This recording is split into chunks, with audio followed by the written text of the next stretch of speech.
Nina, catch me up on Black Adam. Okay, so basically I want you to describe DC Comics as a whole. They're one of two all-eclipsing comic book publishers in the United States, boasting properties so ubiquitous as to be archetypal. What else are they? Wet shoelaces and a garbage disposal? Yeah, Black Adam is sort of, that. You have the floor. Our story begins in 1945. Half a decade after his premiere, the superhero who would come to be known as Shazam had become one of the most successful comic book headliners on the market.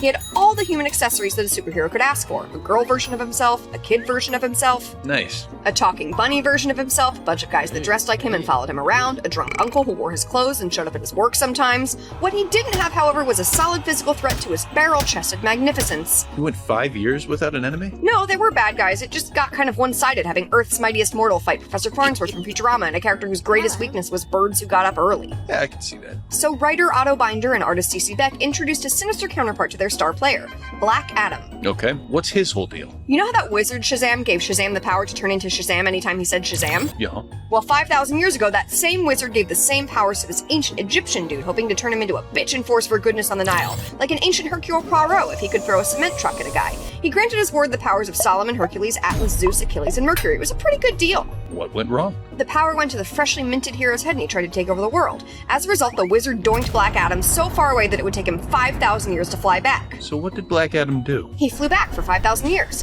When he arrived back on Earth, he was Shazam's Bizarro Shazam without being an actual Bizarro Shazam, boasting all of the powers of the mighty champion, but none of the scruples or goodness. That's a pretty great setup for a long-running villain. What happened next? They killed him right at the end of his first issue. That's harsh. Yeah, after millennia of airborne commuting, Black Adam got tricked into saying Shazam and transforming back into a regular guy. Since that regular guy was 5,000 years old, he immediately turned into dust and died. How did they bring him back? They didn't. Shazam and friends went back to fighting a worm and a senior citizen until their parent company got acquired by DC.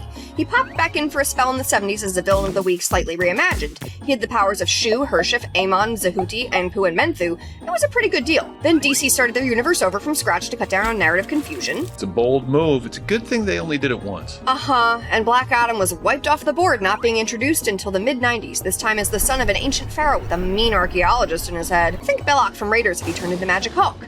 Yeah. A few other tweaks were made. He was no longer from Egypt, instead hailing from the fictional nation of Kandak.